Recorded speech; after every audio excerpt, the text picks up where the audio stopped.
स्वागत है दोस्तों। आज के मुख्य समाचार में आज देश और दुनिया से कई अहम और बड़ी खबर आ रही है। बात करेंगे हर खबर पर विस्तार से। हमास से जंग के बीच दक्षिण अफ्रीका ने खोला इजराइल के खिलाफ मोर्चा, यूएन से की ये अपील। एक और बड़ी अपडेट, ईरान के सर्वोच्च नेता खामनी की मुस्लिम देशों से अपील, इजराइल के तेल की आपूर्ति करे बंद। वहीं अगली बड़ी खबर में आपको बताएंगे भाजपा के कद्दावर प्रत्याशियों को उनके ही विधानसभा क्षेत्र में घेरने की कांग्रेस की तैयारी, बनाया बड़ा प्लान। एक और बड़ी अपडेट, गाजा में निर्दोष लोगों को मार रहे हैं इजरायली आतंकवादी। अब जॉर्डन ने भी इजराइल से तोड़े संबंध, वापस बुलाया अपना राजदूत। वहीं अगली बड़ी खबर में आपको बताएंगे शिमला में फलस्तीन के समर्थन में प्रदर्शन, भारत सरकार के रवैये की निंदा। तो चलिए देख लेते आज की पहली बड़ी खबर। हमास से जंग के बीच दक्षिण अफ्रीका ने खोला इजराइल के खिलाफ मोर्चा, यूएन से की अपील। दरअसल दोस्तों, इजराइल और हमास में जारी जंग के बीच दक्षिण अफ्रीका ने गाजा के लिए आवाज बुलंद करनी शुरू कर दी है। उन्होंने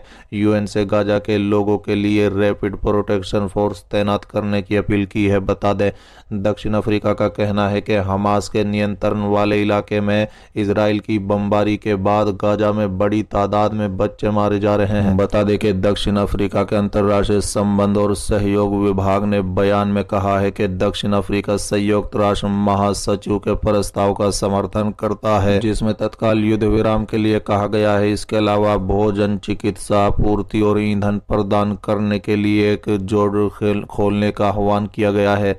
बता दें कि दक्षिण अफ्रीका ने कहा है कि वो संयुक्त राष्ट्र नागरिक आबादी को बमबारी से बचाने के लिए सुरक्षा बल तैनात करने का भी आह्वान करता है। उन्होंने आगे कहा है कि अंतर्राष्ट्रीय कानून के नियम आधारित प्रणाली के लिए वास्तव में प्रतिबद्ध सभी देशों को तुरंत कार्रवाई करनी चाहिए। दक्षिण अफ्रीका ने यह भी कहा है कि उनका देश अंतर्राष्ट्रीय समुदाय से अंतर्राष्ट्रीय कानून के उल्लंघन के लिए इजराइल को जवाबदेह ठहराने का आह्वान करता है।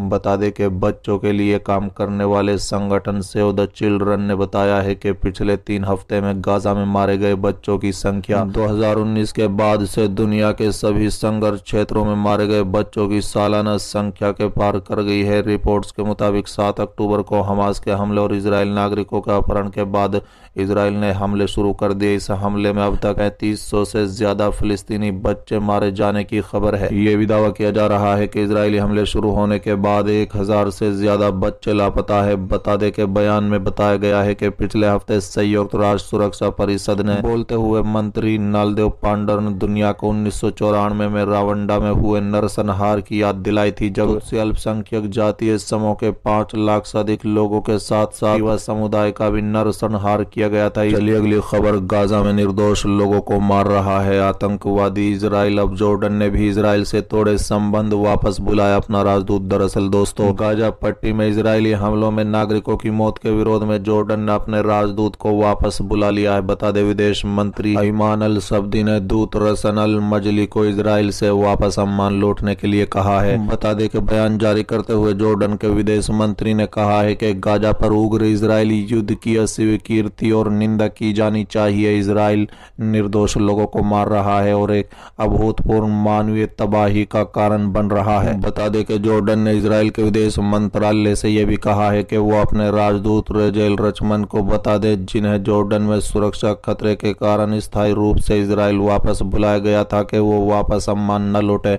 बयान के मुताबिक राजदूतों की वापसी इजराइल द्वारा गाजा पर अपना युद्ध रोकने और उसके कारण होने वाली मानवीय तबाही और उसके सभी कदमों को रोकने से जुड़ी होगी, जो अपनी जमीन पर सुरक्षित और स्थिर रहने के लिए फिलिस्तीनियों को उनके भोजन, पानी, दवा और उनका अधिकार से वंचित करते हैं। बता दें कि जॉर्डन से पहले कोलंबिया और चिली ने भी अपने राजदूतों को इजराइल से वापस बुला लिया था। वहीं बोलिविया ने मंगलवार रात को इजराइल के साथ सभी राजनीतिक संबंधों को खत्म करने का ऐलान किया था। गौरतलब है कि 7 अक्टूबर को ये जंग शुरू हुई और इजराइल और हमास जंग में मरने वाले फलस्तीनी नागरिकों की संख्या बढ़कर 8306 हो गई है। अब तक गाजा के 23 लाख में से आधे नागरिकों ने अपना घर छोड़ दिया है।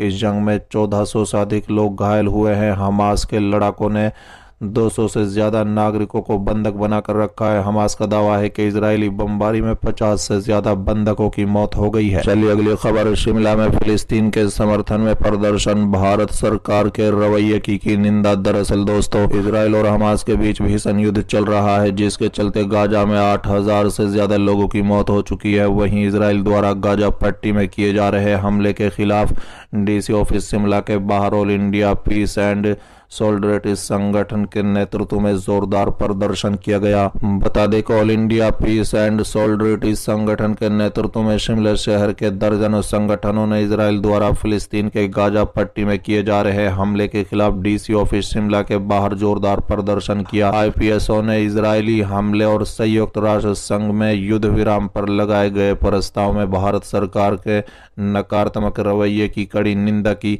आईपीएसओ ने इजरायल के अमानवीय युद्ध कार्रवाई पर तुरंत रोक लगाने की मांग की है।